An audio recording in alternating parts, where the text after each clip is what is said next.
Hello friends, welcome to date market. I hope आप लोग बहुत ही अच्छे होंगे। बात करते हैं निफ्टी और बैंक निफ्टी की। मंडे सेशन में आने वाले मूवमेंट क्या रहेगा उसको हम यहाँ पे जानेंगे।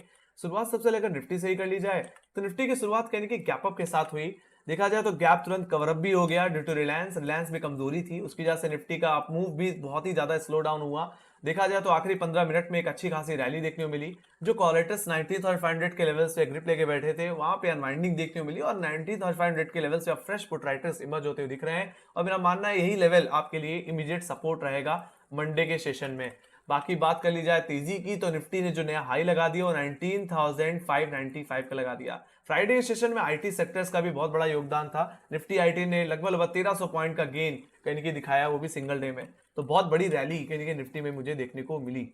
सो बात कर लेते हैं यहाँ पे मंडे सेशन की। तो मंडे की रेंज जो रह सकती है वो 19,600 से 19,500 रह सकती है एज पर ऑप्शन चेंज, जिसमें अपर लेवल्स को मैं डिस्कस कर लूं तो 19,564 एंड 19,600 आपके लिए first and second resistance zone रहने वाले हैं। 19,564 एग्जैक्टली एवरेज हाई है इस हफ्ते का और 90,600 एक फ्रेश कॉलेटर का लेवल है। तो अगर निफ्टी में एक नया हाई लगना है, नई तेजी दिखानी है तो 19,600 रुपए के ऊपर इंटरडे बेसिस पे निकलना होगा। अगर फ्लैट ओपन होता है 19,600 रुपए के ऊपर सस्टेन होता है तो नेक्स्ट टारगेट जो बनेगा इंटरडे बेसिस पे वो 19,700 का बनेगा।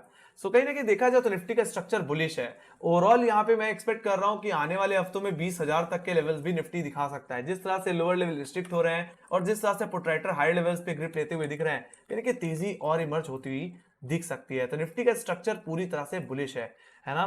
बाकी लोअर लेवल्स पे देखा जाए तो 19,500 आपके इमीडिएट सपोर्ट है। यस, अगर निफ्टी अगर फ्लैट ओपन होता है और 19,564 के नीचे स्लिप हो जाए तो यहाँ पे थोड़ी प्रॉफिट बुकिंग देखने को मिल सकती है। 90,500 के लेवल्स पे आ सकता है, फर्स्ट सपोर्ट पे आ सकता है। मैं तो कहूंगा इस जोन में इस लेवल पे फर्स्ट डिप को आपको बाई करके ही चलना चाहिए, उस डिप का फायदा उठाना चाहिए और दोबारा अपसाइड को प्ले करना चाहिए।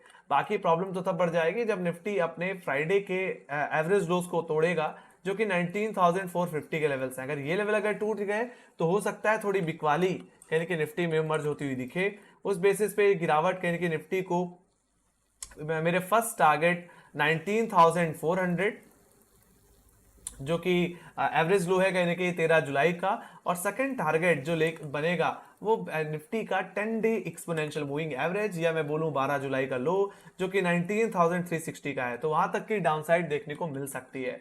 बाकी मैं बस इतने कहना चाहूंगा कि निफ्टी का ट्रेंड तब तक बुलिश है जब तक निफ्टी अपने 10 डे एक्सपोनेंशियल मूविंग एवरेज और 19,300 के ऊपर है। देखा जाए तो ये जोन इस एग्जैक्टली निफ्टी का वीकली सपोर्ट जोन है। ऑलराइट, और इस जोन में अगर आता है तो आप दोबारा पोजिशनली पोजीशन बनाने के पॉइंट ऑफ व्यू से बाय करके चल सकते हैं। वीकनेस बढ़ जाएगी 19,300 रुपए के नीचे, तो 19,300 का लेवल टूट गया तो फिर निफ्टी में ब्रेकडाउन आ सकता है। उस हिसाब से निफ्टी का जो लेवल होगा वो इसका 20 डे एक्सपोनेंशियल मूविंग एवरेज जो कि 19,160 का लेवल है और कहीं ना कहीं 19,080 के लेवल्स देखने को मिल जाएंगे। ऑलराइट, तो इतना ध्यान में रखो कि जब तक निफ्टी टेंडिमा या 19,300 के ऊपर है तब तक ओवरऑल कोई दिक्कत नहीं है। बाकी 19,500 भी जिस तरह से पुट राइटिंग है आप उस डिप को बाई के पॉइंट ऑफ व्यू से देख सकते हैं और तेजी करके चल सकते हैं। बाकी स्ट्रक्चर पूरी तरह से मुझे बुलिश ही दिखता है। So let me go to bank Nifty. Bank Nifty की बात कर ली जाए तो बैंक निफ्टी में कुछ खास एक्शन देखने को नहीं मिला। देखा जाए तो पिछले 1-1.5 हफ्ते से यहाँ पे हमें एक फॉलिंग चैनल देखने को मिल रहा है। ऑलराइट, उसी चैनल के अंदर कहीं ना कहीं निफ्टी बैंक ट्रेड करता हुआ दिखता है और मेरा मानना है निफ्टी बैंक तभी तेजी में आ पाएगा जब निफ्टी 45,080 या 45,150 के ऊपर निकल जाए। अगर ऐसा हो गया तो एक शॉर्ट कवरिंग बनेगी। उस बेसिस पे बैंक निफ्टी वापस अपने पुराने हायर लेवल्स जो कि हमने 45,650 के देखे थे वो लेवल्स वापस कहने के खुलते हुए दिखेंगे। ऑलराइट, फिलहाल के लिए अभी भी बैंक निफ्टी का स्ट्रक्चर कमजोर ही दिखता है। बाकी रेंज की बात कर ली जाए तो मंडी की ओपनिंग रेंज 45,000 से लेकर के 44,500 की रह सकती है। बाकी ऑप्शन चेन के हिसाब से ओवरऑल रेंज यही है। बाकी हाई लेवल्स को डिस्कस कर लूं तो फर्स्ट रेजिस्टेंस जो होगा वो रहेगा 45,000 का लेवल जो कि सबसे ज्यादा कॉल राइटिंग होल्ड करता है।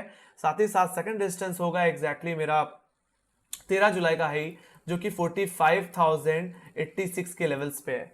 तो ये आपके लिए इमीडिएट जोन है। अगर बैंक निफ्टी में अगर थोड़ा गैप अप होता है 45,000 या 45,080 के जोन में खुले, तो मैं तो कहूंगा एक बार अपने प्रॉफिट्स को बुक कर लेना चाहिए। बाकी हाँ, अगर इस फॉलिंग चैनल का ब्रेकआउट आ रहा है 45,080 के ऊपर शुरुआती आधे घंटे अगर सस्टेन कर जाए इन लेवल्स के ऊपर, तो फिर हाँ बैंक निफ्टी में तेजी आएगी, फिर एक अच्छा मूवमेंट बनेगा। फिर उस बेसिस पे आप प्ले कर सकते हैं मेरे फर्स्ट टारगेट जो कि होना चाहिए 45,390, जो कि एग्जैक्टली हाई है 6 जुलाई का। और सेकंड टारगेट जैसे मैंने बताया बैंक निफ्टी का ऑल टाइम हाई 45,650, वहां तक जाता हुआ दिख सकता है। हो सकता है बैंक निफ्टी फिर 46,000 के लेवल्स भी दिखा दे, 46,000 के लेवल्स भी दिखाता हुआ दिखे।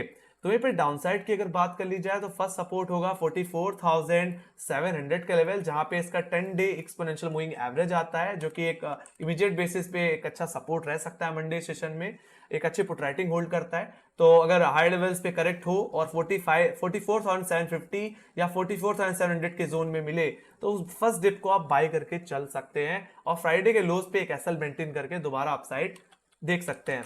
बाकी जहां तक बात रही बिकवाली की, तो बैंक निफ्टी में बिकवाली तभी करना जब ये बैंक निफ्टी अपने फ्राइडे के लोज के नीचे चला जाए, जो कि 44,556 के लेवल्स हैं, जो कि बैंक निफ्टी का 20 डे एक्सपोनेंशियल मूविंग एवरेज है। देखा जाए तो यही एकमात्र सपोर्ट है बैंक निफ्टी का जिसपे अभी तक बैंक निफ्टी क्लोजिंग देता है इसी के ऊपर। बाकी हाँ 44,500 556 के नीचे अगर फिसल जाए तो बैंक निफ्टी की कमजोरी बढ़ सकती है। इंट्राडे बेसिस पे कहीं 500 पॉइंट का डाउनसाइड देखने को मिल सकता है toward my primary target 44,170 and 44,000 level, जो कि exactly 50 per day expansion moving average hold करता है। तो वहां तक की गिरावट फिर कहीं ना कहीं बैंक निफ्टी में मुझे देखने को मिल सकती है। ऑलराइट, तो बैंक निफ्टी का स्ट्रक्चर वीक है और जैसे मैंने पहले ही बताया कि जब तक बैंक निफ्टी 45,000 के नीचे है तब तक आप बेच के चल सकते हो, उछाल पे बेच सकते हो।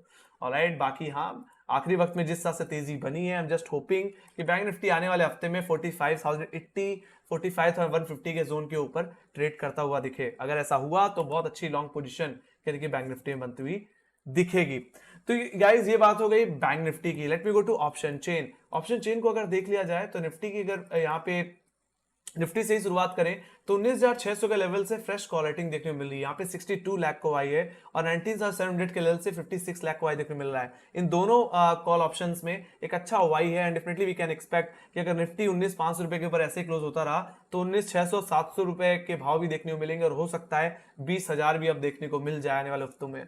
बाकी देखा जाए तो 19,500 के लेवल्स पे काफी अच्छी कॉल राइटिंग यहाँ पे कॉल राइटिंग अनवाइंड हुई है, 33 लाख का वाई अनवाइंड हुआ। बाकी पुट साइड पे देखा जाए तो 19,500 के लेवल्स पे पुट राइटर्स ने ग्रिप लिया। यहाँ पे 1 करोड़ का हुआ है, एग्रेसिव हुआ है, जो कि मेरे लिए एक अच्छा सपोर्ट रहेगा। बाकी 19,400 के लेवल्स पे भी 92 लाख का हुआ है। तो जोन के हिसाब से देखा जाए ऑप्शन चेन में तो 19,400 500 कहीं की सपोर्ट जोन की तरह काम करेंगे।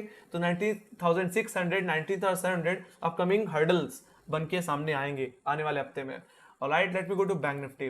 तो ओवरऑल रेंज बैंक निफ्टी यहाँ पे निफ्टी की क्या हुई, तो निफ्टी की ओवरऑल रेंज गाइस 19,400 से 19,600 हुई शुरुआती दिनों के लिए अगले हफ्ते में। बाकी हाँ 19,600 के लेवल्स निकल गए तो रेंज शिफ्ट होगी। Alright, let me go to bank Nifty. Bank Nifty के बारे में बात कर ली जाए तो यहाँ पे 45,000 के लेवल अभी भी एक अच्छा सपोर्ट है। यहाँ पे 24 लाख का वाई है, जो कि exactly 20 day exponential moving average भी होल्ड करता है और एक अच्छा बेस भी है। एंड डेफिनेटली यस, इसके नीचे अगर बैंक निफ्टी गया तो एक बड़ी गिरावट आएगी। मेरा मानना है 500 से 600 पॉइंट की गिरावट देखने को मिल सकती है। बाकी अब देखा जाए तो क्लोजिंग तक आते आते 44,700 44,800 में काफी अच्छी पुट राइटिंग इमर्ज हुई है। यहाँ पे 16 लाख 18 लाख का वाई बना हुआ है और यही आपके लिए शुरुआती सपोर्ट के जोन की तरह काम करेगा। यहाँ पे एक्जैक्टली 10 डे एक्सपेंशन एवरेज भी आता है। ऑलराइट, तो अगर हाई लेवल से सेलिंग आए 44,700 800 में सपोर्ट ले तो मैं तो कहूंगा उस डिप को बाय करके चलना चाहिए।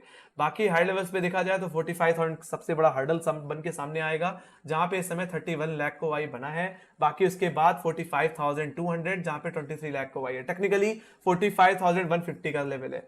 ऑलराइट, तो ओवरऑल जरूरत है क्लोजिंग की। आप देख सकते हो पिछले 1-1.5 हफ्ते से क्लोजिंग 45,000 के ऊपर नहीं मिल पा रही है और यही मैटर करता है। अगर इसके ऊपर अगर क्लोजिंग मिल गई so we can expect a short covering in bank Nifty. Overall अभी भी जहां पे डेटा थोड़ा सा दबाव दिखा रहा है, अभी भी प्रेशर बैंक निफ्टी में दिखता है। सो एचडीएफसी बैंक में तेजी आ गई, 10 और 20 डेमा के ऊपर एचडीएफसी बैंक निकल गया तो एक अच्छी तेजी बन सकती है। बाकी ओवरऑल रेंज बैंक निफ्टी की 44,500 से 45,000 रहेगी। बाकी ग्लोबल इंडिसेस की अगर बात कर ली जाए तो गाइस यूरोप ग्लोबल यहाँ पे money control global indices use कर रहा हूँ। यूएस मार्केट में कहने की ज्यादा तेजी कुछ देखने को नहीं मिली। पिछले 2-3 दिन की तेजी के बाद थोड़ी प्रॉफिट बुकिंग है, बट कोई भी ज्यादा बड़ा डाउनसाइड या बहुत बड़ी कमजोरी यहाँ पे देखने को नहीं मिल रही थी। बाकी यूरोपियन बाजार की बात की जाए तो यूरोपियन बाजारों में भी फ्राइडे सेशन में थोड़ी हल्की फुल्की प्रॉफिट बुकिंग आई, बट इसका कोई ज्यादा इंपैक्ट नहीं पड़ा। बाकी एशियाई बाजारों में देखा जाए तो पूरी तरह से ग्रीन थे। गिफ्ट निफ्टी में भी थोड़ी प्रॉफिट बुकिंग थी, बट यस 19,620 के लेवल्स पे क्लोज होता हुआ दिखा है। तो कहीं ना कहीं हम एक्सपेक्ट कर सकते हैं कि मंडे के सेशन में एक flat to gap up opening देखने को मिल सकती है, एक पॉजिटिव ओपनिंग देखने को मिल सकती है। Let me go to FIIs and DIIs का डेटा।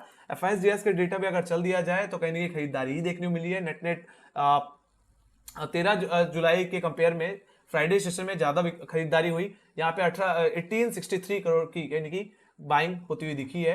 वहीं पे एफआईएस की बात की जाए तो एफआईएस ने भी खरीदारी ज्यादा की है। यहाँ पे 2636 करोड़ की यानी कि खरीदारी देखने को मिली है, मतलब 2636। ऑलराइट, तो वहीं पे डीआईएस की बात की जाए तो डीआईएस ने भी यानी कि 772 करोड़ की बिकवाली कर डाली।